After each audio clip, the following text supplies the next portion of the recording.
Barra de metal voa em rodovia, atravessa para-brisa de carro de brasileira em Massachusetts. Brasileira funcionária da American Airlines agredida por passageiro recebe alta hospitalar. Imigração. Autoridades fecham a fronteira do Arizona com o México para conter a onda de imigração. Região do Alasca bate recorde histórico de neve em novembro e nova nevasca deve atingir o nordeste do país. E você vai conhecer mais sobre a brasileira de 21 anos que cantou na abertura da Cúpula do Clima, a COP28. Bem-vindo a todos, de perto e de longe.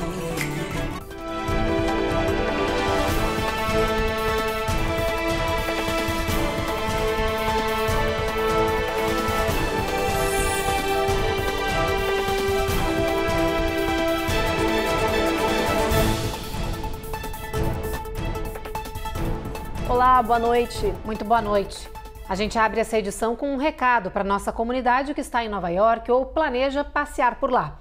A polícia está alertando para um número recorde de roubos e furtos que está sendo registrado na cidade, principalmente de celulares. O final do ano é o período que Nova York costuma receber muitos turistas. São esperados até 6 milhões no Réveillon. A Carolina Camargo mostra pra gente que muitos políticos e especialistas estão apontando os imigrantes asilados na Big Apple como os responsáveis por esse aumento na criminalidade. Os alertas de pickpockets estão espalhados pela cidade. A polícia colocou letreiros e anúncios para avisar moradores, asilados e turistas sobre os roubos de ladrões de carteira, principalmente em Manhattan. Essas imagens mostram como os bandidos trabalham.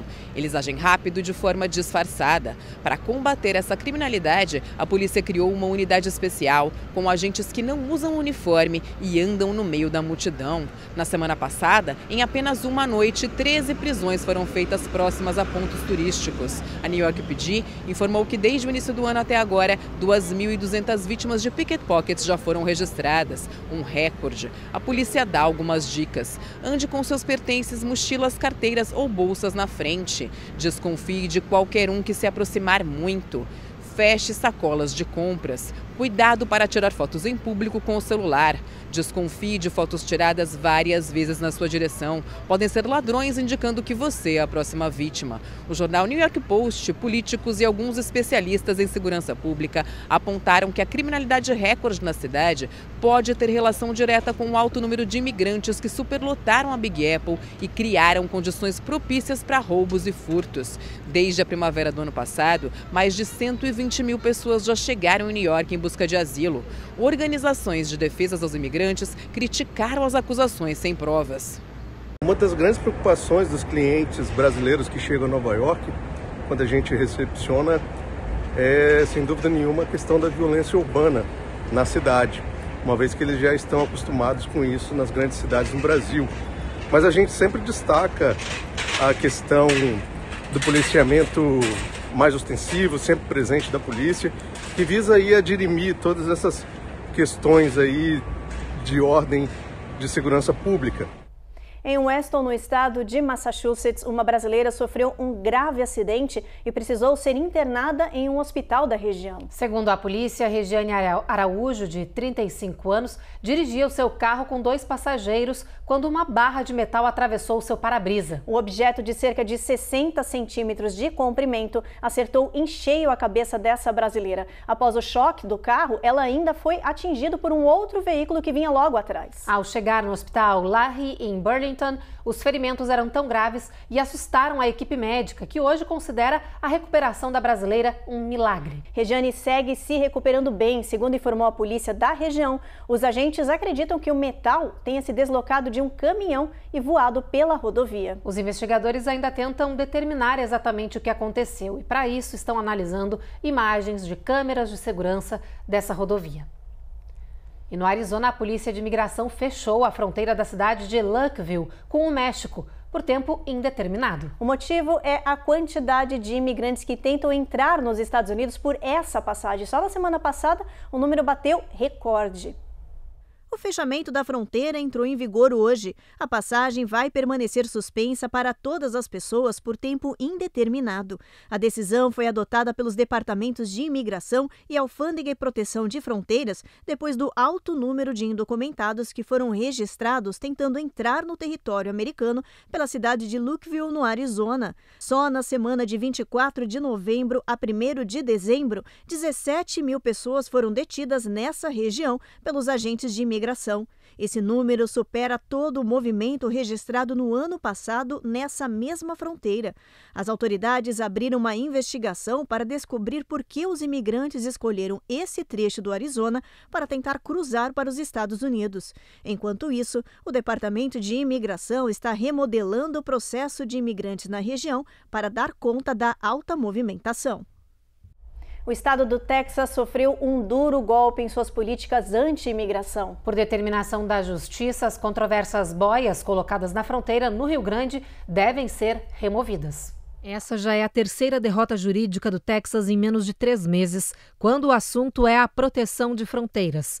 O estado já havia perdido nos tribunais inferiores e agora se deu mal mais uma vez com uma nova decisão do 5º Tribunal de Apelações dos Estados Unidos.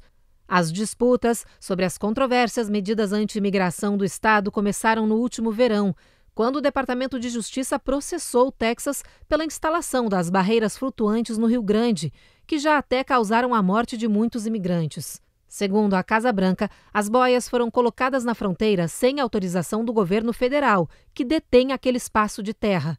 Já o governador Greg Abbott alega que seu estado tem autoridade constitucional para fazer as instalações. We had a majority Democrats who were on that panel making that decision what Texas is going to be doing. Em entrevista à rede de TV Fox News, o republicano Greg Abbott culpou os democratas pelo resultado judicial e disse que está pronto para levar o caso ao Tribunal Supremo para garantir a segurança de seu estado. O governador também destacou que assinará uma nova lei em 2 semanas com a citação que tornará ilegal a entrada de pessoas indocumentadas no estado do Texas, o que autorizaria que a polícia prenda qualquer pessoa que esteja no território fora de status. Depois do intervalo, mulheres de Dallas, no Texas, denunciam bar popular onde bartender estaria drogando as clientes. E a gente traz os detalhes de um ataque de hacker que causou interrupções em dezenas de uniões de crédito aqui no país.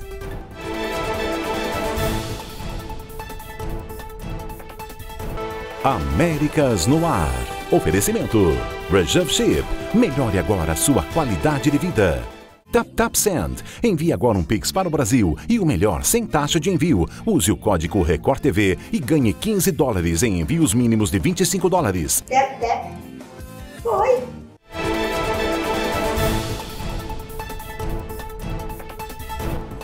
Já voltamos e a gente fala agora da guerra no Oriente Médio. Israel expandiu a ofensiva terrestre e tanques invadiram hoje o sul da faixa de Gaza, apesar da presença de milhares de civis nessa região. Pelo ar, os militares também intensificaram os bombardeios. Em um dos ataques aéreos, o Supremo Tribunal Palestino foi destruído. Israel alegou que essa explosão foi em memória aos assassinados no massacre de 7 de outubro. A correspondente da Record em Tel Aviv, Denise Odorice, tem as últimas informações sobre o conflito. O exército israelense avançou com as operações no sul da faixa de Gaza. Um novo acordo de cessar-fogo ficou mais distante. O governo de Israel pediu para que os seus negociadores voltem ao país. Apesar dos esforços do Catar, Israel e o grupo terrorista Hamas não conseguiram um novo acordo de trégua. As forças de defesa israelenses avançam na faixa de Gaza. Segundo autoridades, os objetivos no norte do território já estão quase concluídos. Hoje, as operações se concentram na parte sul da faixa de Gaza. Quase 16 mil pessoas morreram no território palestino e em Israel foram 1.200 vítimas. O governo de Israel acredita que 137 pessoas ainda estão em poder do Hamas. De Tel Aviv, Denise Odorice, para o jornal Américas no Ar.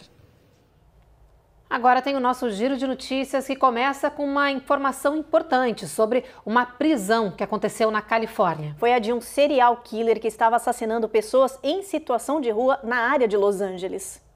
Jared Powell, de 33 anos, é apontado pela polícia como um assassino em série. Ele foi preso por um roubo seguido de homicídio quando investigadores já estavam atrás dele. Jared é acusado de matar a tiros 3 homens de Los Angeles em situação de rua na última semana. Esse ex-procurador de justiça diz que Jared já tem uma longa ficha criminal, que é um homem de sangue frio e com traços de sociopatia.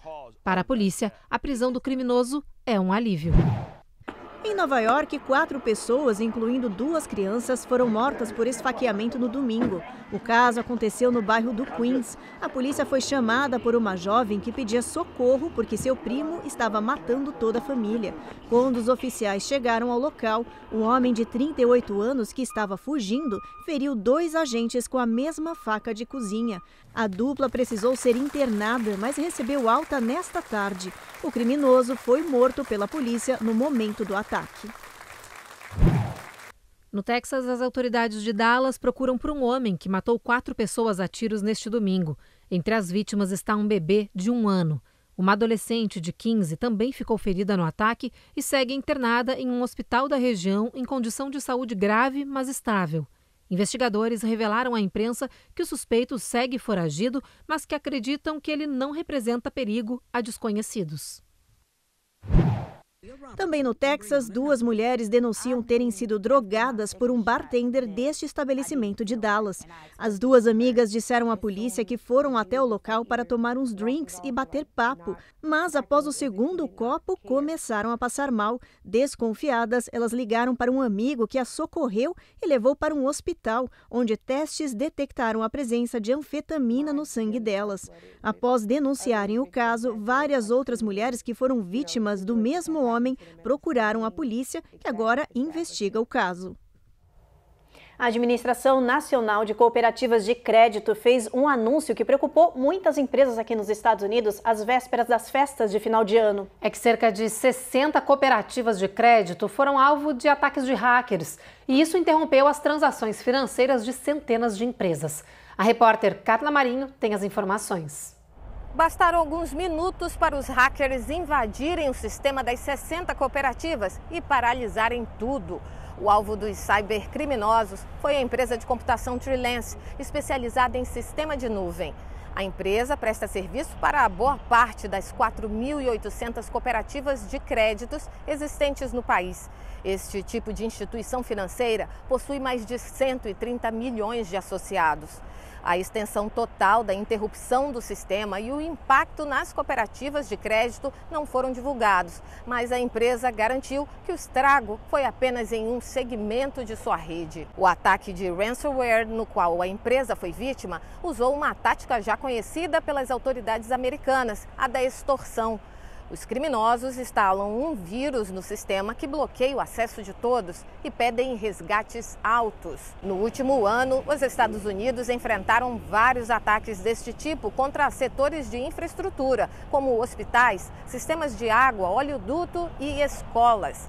O assunto se tornou tão crítico que o governo Biden passou a tratar o problema como uma crise de segurança nacional, criando até uma inteligência de combate aos hackers. Só no ano passado, o país registrou 800 mil ataques online, com um prejuízo aproximado de 10 bilhões de dólares. Especialistas acreditam que em 2023, o crime cibernético vai custar ao mundo 8 trilhões de dólares. Essa é uma prática que vem evoluindo bastante porque os sistemas de segurança de uma empresa, eles conseguem identificar e bloquear os tipos de ataques, os tipos de vírus mais comuns. Ocorre que os códigos maliciosos também evoluem e os hackers, os criminosos desenvolvem esses códigos com o propósito de burlar esse sistema de segurança. Por isso que é muito importante que as empresas tenham políticas, para proteger os dados de backup dessas informações e, além disso, caso aconteça alguma inconformidade, algum problema como esse, é muito importante que as empresas auxiliem os usuários, sejam claras, enviem informações sobre o que aconteceu e tomem medidas urgentes para conter esse crime e também para evitar que isso aconteça novamente no futuro. No próximo bloco, a gente mostra os detalhes de uma investigação sobre os riscos da escassez de controladores de tráfego aéreo aqui no país. E tem os detalhes do caso de uma brasileira, funcionária da American Airlines, que foi brutalmente agredida por um passageiro.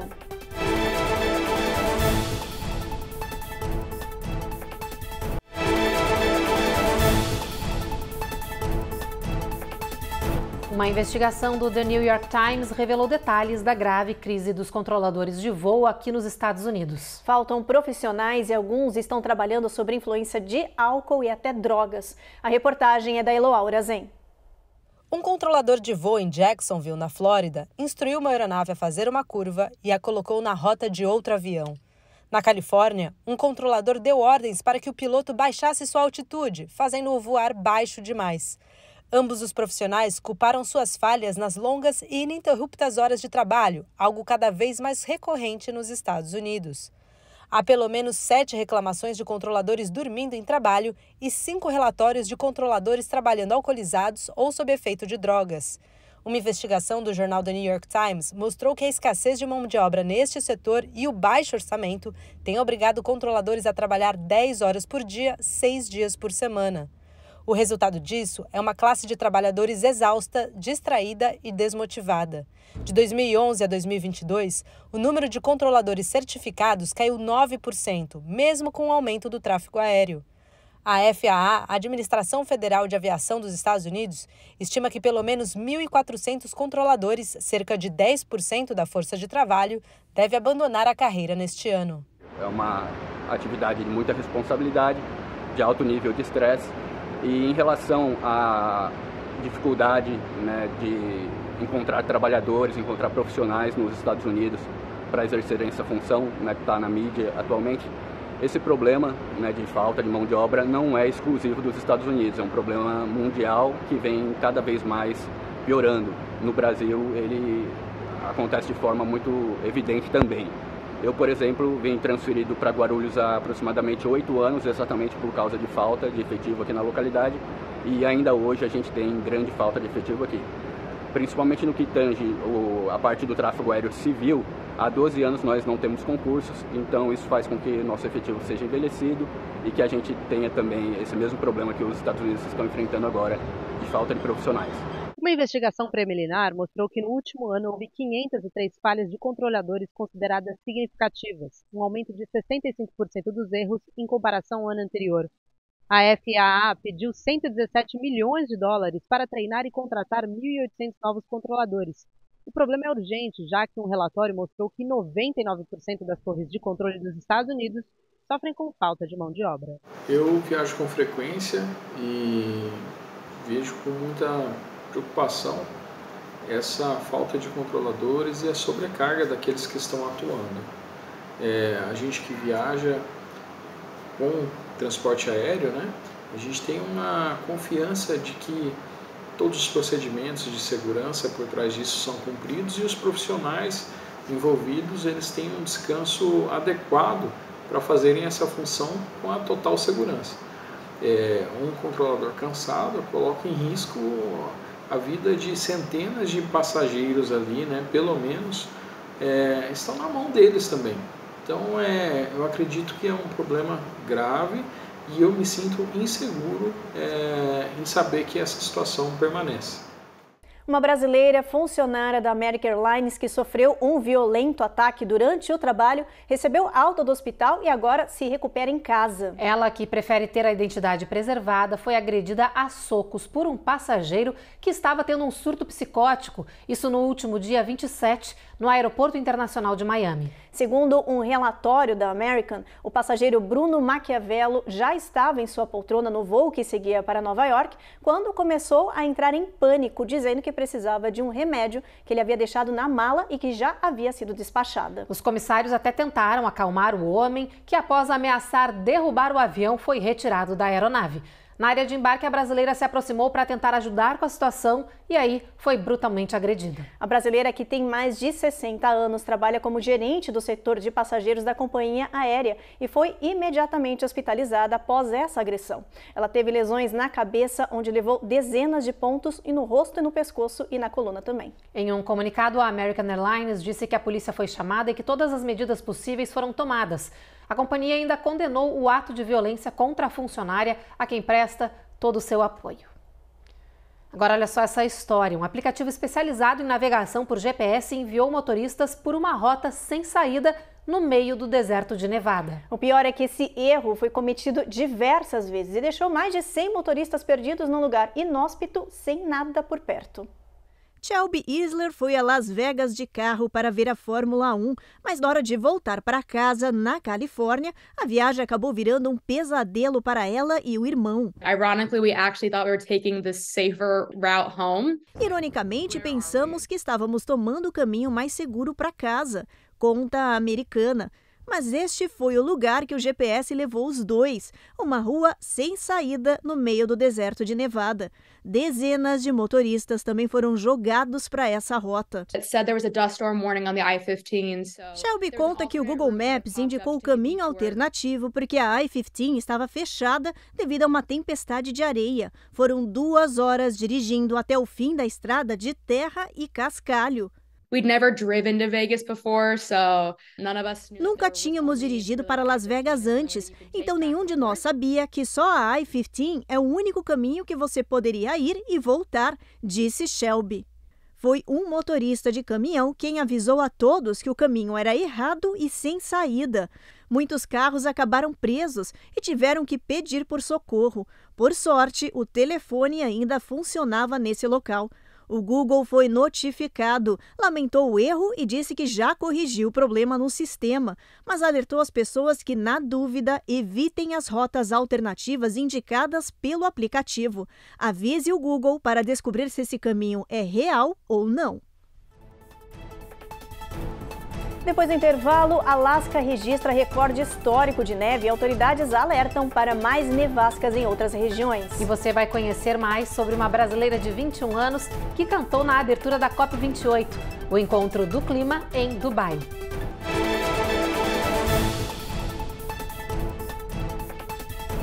Américas no ar. Oferecimento. Reserve Ship. Melhore agora a sua qualidade de vida. TapTap Send. Envie agora um Pix para o Brasil e o melhor sem taxa de envio. Use o código Record TV e ganhe $15 em envios mínimos de $25. Tap, tap. Foi.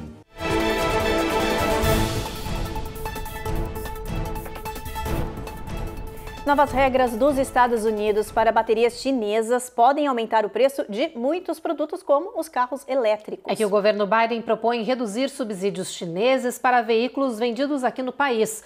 Isso para aumentar também a produção nacional e os requisitos de segurança. A China é hoje a líder mundial na produção de baterias veiculares, dominando quase todas as etapas da cadeia de fornecimento daqui dos Estados Unidos. As novas diretrizes fazem parte de um esforço para reduzir a interferência das chamadas entidades estrangeiras de interesse nas produções aqui do país. O termo usado pela Casa Branca se refere a empresas sediadas na China, na Rússia, Coreia do Norte ou Irã. Segundo especialistas, essas novas regulamentações podem remodelar as cadeias de abastecimento das montadoras e aumentar a independência dos Estados Unidos em um futuro próximo.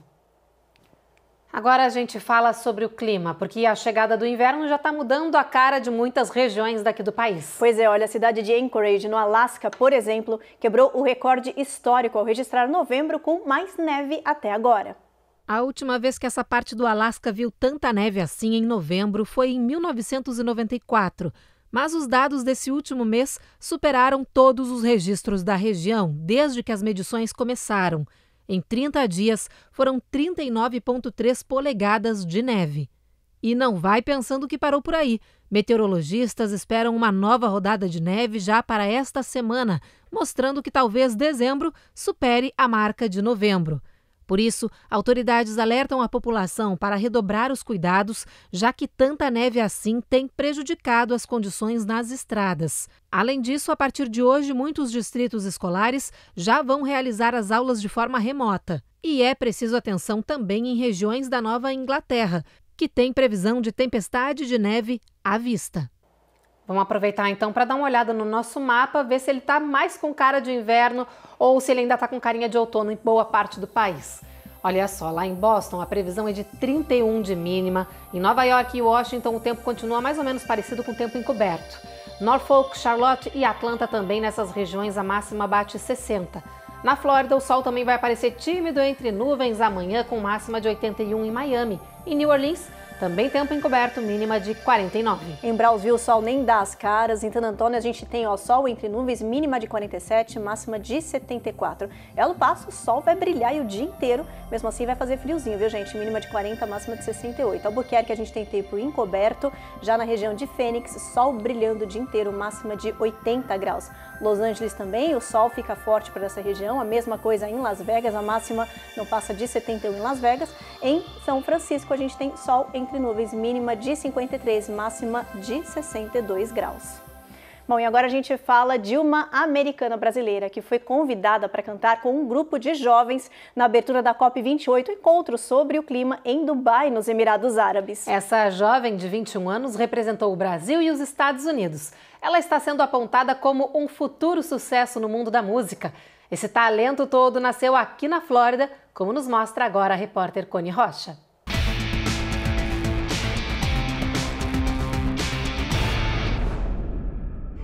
Bem-vindo a todos, de perto e de longe. Foi assim, com uma voz aveludada, timbre forte e muita afinação, que Carolina Doshi participou da abertura da COP28. Ela impressionou e emocionou o público ao cantar com perfeição em português e inglês.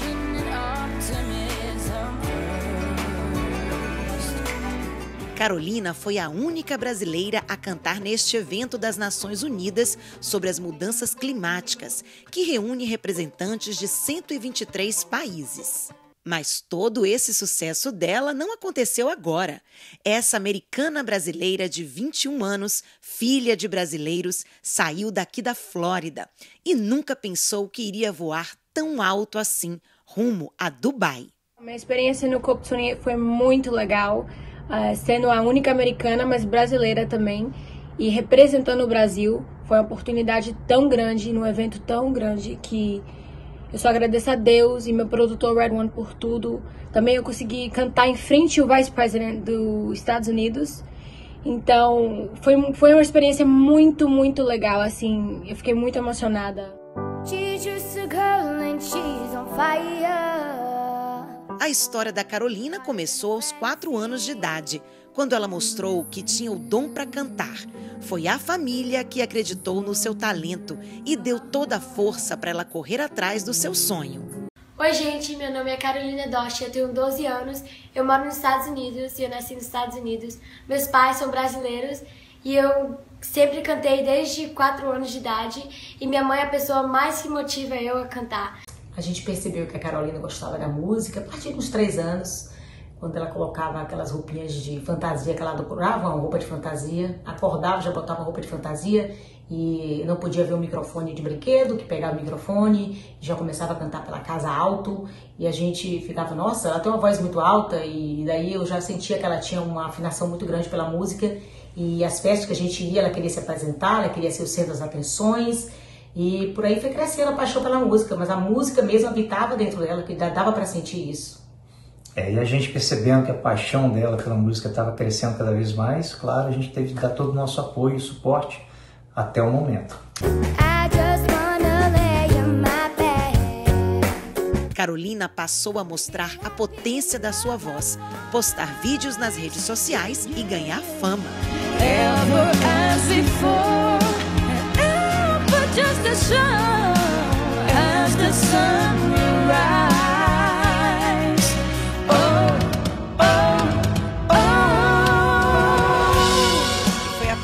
Desses vídeos que a Carol começou a ser convidada para participar de audições de reality shows, cantar em trilhas de programas de TV e eventos.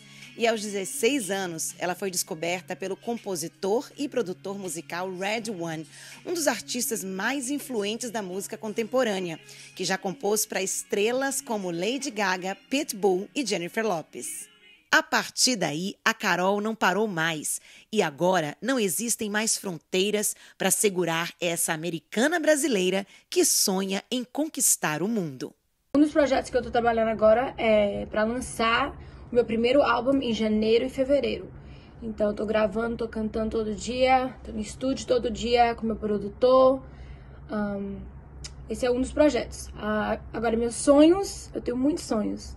Só que um sonho meu no futuro que eu quero conquer é gravar com Chris Brown, fazer uma música com ele, porque, gente, aquele homem é muito talentoso. Like, he's so talented. Mas esse é um dos meus sonhos. Preciso fazer uma música com ele, eu vou fazer. Eu adoro Dubai, olha, gente, adoro Dubai. É lindo aqui, mas eu tô com muita saudade de casa. E já eu volto.